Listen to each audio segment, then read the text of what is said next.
Hi అండి, అందరికీ నమస్కారం. ఈ వీడియోలో నేను మీకు వెన్స్డే మార్నింగ్ వ్లాగ్ అయితే తీసానండి.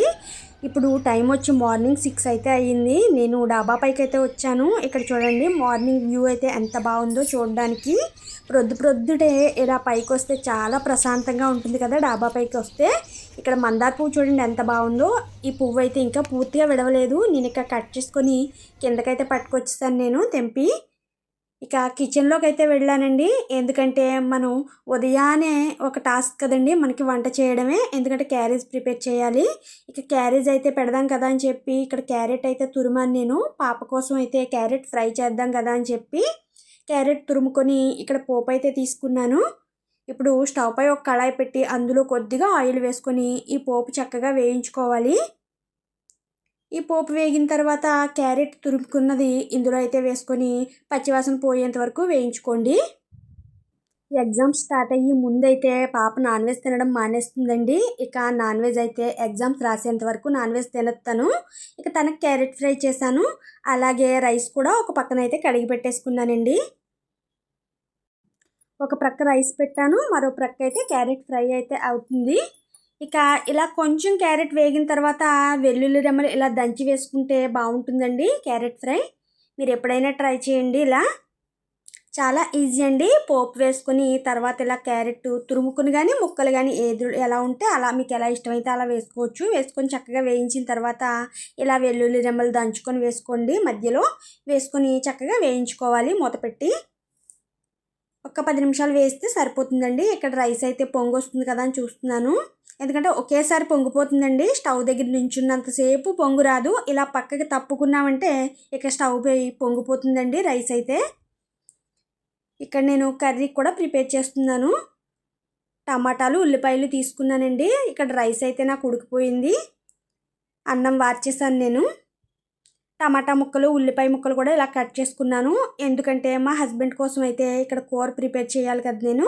క్యారెట్ కూర అయితే నేను కొంచెం క్యారేజ్లో వేసేసానండి. అలాగే కొంచెం నైట్కి అయితే ఉంచేసాను. ఎందుకంటే పాప ఒక్కదానికే కదా క్యారెట్ ఫ్రై చేశానని చెప్పి. ఇదిగో చూడండి, పాప అయితే ఇప్పుడే నిద్ర లేచిందండి. చూడండి, కనీసం బెడ్ లైట్ కూడా ఆఫ్ చేయలేదు. అలాగే ఫ్యాన్ కూడా అలా వదిలేసింది. కరెంట్ బిల్ ఫ్రీ అనుకుంటారేమో మాకు. లేదండి, నేను వెళ్ళి కట్టాలంతే, అవి ఆఫ్ చేసుకోవాలి. ఇక ఉల్లిపాయ ముక్కలు అయితే కట్ చేసుకున్నాను కదా, వాటితో అయితే ఇప్పుడు కర్రీ అయితే వండుతున్నాను. అలాగే నైట్ నేను చెప్పాను కదా చపాతీ ముద్ద ఉంది అని చెప్పి, దాంతో ఒక 3 చపాతీలు అయితే వచ్చాయండి. ఆ 3 చపాతీలని నేను ఇలా కాల్చుకున్నాను.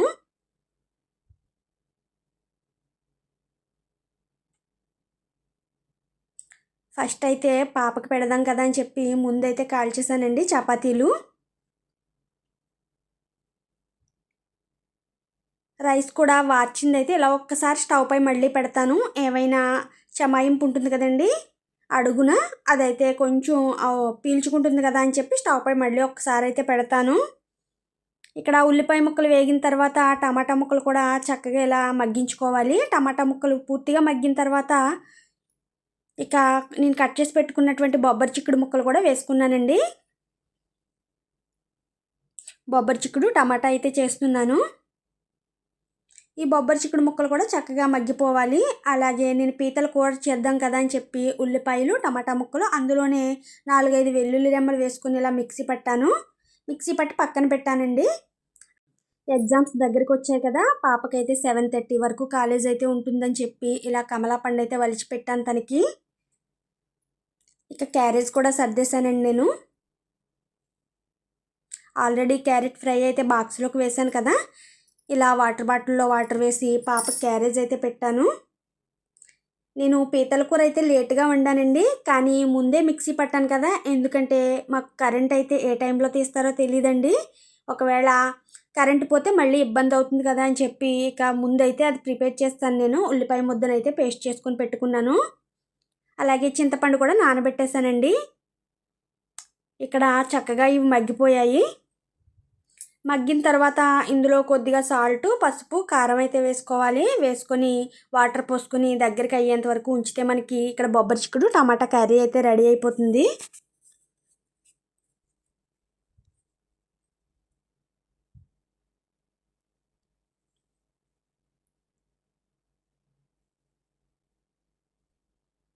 మా పాప అయితే నేను మార్నింగ్ కోసి తీసుకొచ్చాను కదా మందార పువ్వు, ఆ పువ్వునైతే ఇలా కృష్ణుడికైతే పెడుతుంది. పువ్వులు ఏమైనా ఉంటే ఇక్కడ పెడుతుందండి తెచ్చి. మీకు ఇక్కడ చెప్పులు చూపిస్తున్నాను చూడండి. ఈ చెప్పులకి పెద్ద కథే ఉందని చెప్పాలి. ఇక్కడ పాప అయితే వెళ్ళిపోతుంది. ఆ చెప్పులు కథ ఏంటో మధ్యలో చెబుతాను నేను. ఫుల్ వీడియో చూడండి. ఇక పాప వెళ్ళేసరికి నాకు కిచెన్ అంతా చూడండి ఎలా ఉందో, చిందరవందరగా ఉంది కదా. ఇక్కడ కర్రీ అయితే దగ్గరకు అవుతుంది. ఇంకొక 10 నిమిషాలు స్టవ్ పై ఉంచితే సరిపోతుందండి. 10 నిమిషాల తర్వాత ఇలా కొత్తిమీర వేసి స్టవ్ ఆఫ్ చేయడమే.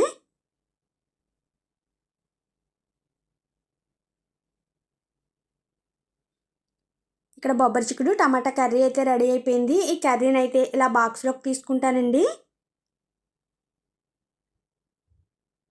ఇందులోకి అయితే కూర తీసివేసాను నేను. ఇక్కడ స్టవ్ పై కళాయిలో కొద్దిగా ఆయిల్ వేసి ఆయిల్లో కొంచెం ఆవాలు అయితే వేసుకున్నానండి. వేసుకొని ఒక్కసారి చిటపటలాడిన తర్వాత ఈ రెడీ చేసి పెట్టుకున్నటువంటి ఉల్లిపాయ ముద్ద అయితే ఇందులో వేసుకొని ఎర్రగా వచ్చేంత వరకు వేయించుకోవాలి. వేగుతూ ఉంది కదండి, ఈ టైంలో పచ్చిమిర్చి అయితే వేసుకున్నాను. ఫుల్ వీడియో కావాలంటే మన ఛానల్లో ఉంటుందండి, చూడండి ఒకసారి. ఎవరైనా ఈ పీతల కర్రీ ఏ విధంగా ప్రిపేర్ చేసుకోవాలో తెలియని వాళ్ళు ఉంటే.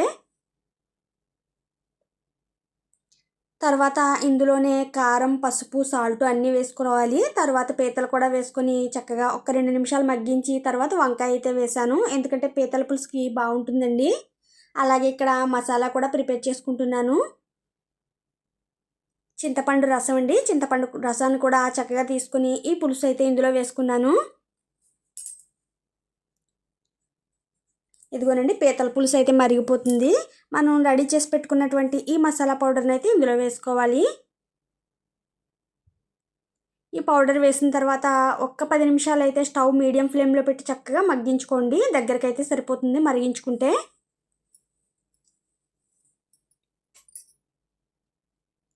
మూత పెట్టి ఒక్క 10 నిమిషాలు ఉంచితే ఈ పీతల పులుసు అయితే రెడీ అయిపోతుంది. ఇదిగోనండి, పీతల పులుసు అయితే నాకు రెడీ అయిపోయింది. చూసారా ఎంత బాగుందో. పులుసు అయితే చాలా బాగుందండి. ఇక వంటంతా కంప్లీట్ అయిన తర్వాత ఇక స్టవ్ అయితే ఒక్కసారి తుడుస్తున్నాను నేను. సింక్లోకి అయితే గిన్నెలు వేసేసానండి. ఇవి నైట్ తోమిన గిన్నెలండి. వీటిని అయితే ఎక్కడవక్కడ సర్దాలి ఫస్ట్. ఎందుకంటే ఈ స్టాండ్ అయితే ఖాళీ చేయాలి కదా, మళ్ళీ తోమిన గిన్నెలు ఇందులో అయితే పెట్టుకోవాలి కదా అని చెప్పి ముందు ఈ స్టాండ్ అయితే ఖాళీ చేశాను నేను. తర్వాత చపాతీలండి. పాపకి 2 చపాతీలు తినిపించి నేనైతే ఒక చపాతీ ఉంచుకున్నాను. ఆ చపాతీ అయితే నేను కూడా తిన్న తర్వాత ఇక్కడ టీ పెట్టుకుంటున్నాను చూడండి.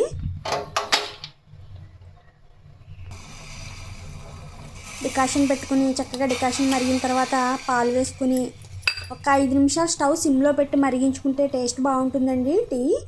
ఇందులో గులాబీ రేకులు ఉంటే వేసుకుంటే ఇంకా బాగుంటుందండి. నాకు చాలా ఇష్టం, కానీ గులాబీ పువ్వులు అయితే రావట్లేదు, నాకు పుయ్యడం లేదు ఎందుకో. ఇక ఈ టీ మరుగుతూ ఉండగానే కొద్దిగా గిన్నెలు అయితే క్లీన్ చేశానండి. మిగిలిన గిన్నెలన్నీ కూడా టీ తాగిన తర్వాత క్లీన్ చేసేసాను. ఎక్కడవక్కడైతే సర్ది పెట్టేశానండి. ఇక ఇదిగోనండి, మొత్తం గదులు కూడా ఊడ్చేసానండి. మొత్తం క్లీన్ చేసేసాను ఇల్లు మొత్తం. ఎందుకంటే ఇవాళ బయటకు వెళ్ళే పని ఉందని చెప్పి తొందరగానే చేశాను.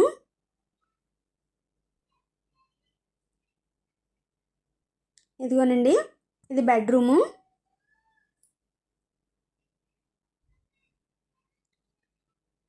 ఇలా ఇల్లు మొత్తం కూడా క్లీన్ చేసి ఇలా సర్దుకుంటానండి నేను. మీకు చెప్పుల గురించి చెప్తా అన్నాను కదా, ఇవి మా పాప అయితే ఈ పొంగల్కి 2 జతల చెప్పులు అయితే తీసుకుందండి. షూ ఒకటి, నెక్స్ట్ వేరొక జత కూడా తీసుకుంది, 2 జతలు. కానీ మధ్యలో ఏమైందంటే తన చెప్పులు తెగిపోయాయి అని చెప్పి నా చెప్పులు అయితే వేసుకోవడం స్టార్ట్ చేసింది. ఇందాక చూసారు కదా మీరు, ఆ చెప్పులు అయితే నావే, అవి వేసుకోవడం మొదలుపెట్టిందండి. మొదలుపెట్టి తను చెప్పులు కొనుక్కున్నా సరే ఇంకా ఇవి పక్కన పెట్టుకుంది, నావే వేసుకు వెళ్తుందండి. నేనేమో నావి నాకు ఇచ్చేయంటే ఇక ఇవ్వట్లేదు. తనకు అవి నచ్చాయట, ఇవి కూడా తనే తీసుకుంటుందటండి. మరి మీ పిల్లలు కూడా ఇలా చేస్తున్నారా? మనం ఏం చేయలేం కదా, పిల్లలు ఏమంటే అదే. ఇక నేను దోశలకైతే నానబెట్టుకున్నాను. రేపటికి టిఫిన్ ఏమైనా ఉండాలి కదా అని చెప్పి దోశల పిండి అయితే పోసుకున్నాను ఇక్కడ. అలాగే ఇక మధ్యాహ్నం అయ్యేసరికి ఇక్కడ భోజనం అయితే పెట్టుకున్నాను చూడండి, పీతల కూరతో. ఓకేనండి, ఈ వీడియోని ఇంతటితో క్లోజ్ చేస్తున్నాను. ఈ వీడియో కనుక మీకు నచ్చినట్లయితే లైక్ చేసి, షేర్ చేసి, సబ్స్క్రైబ్ చేయండి. ఓకేనండి, బాయ్.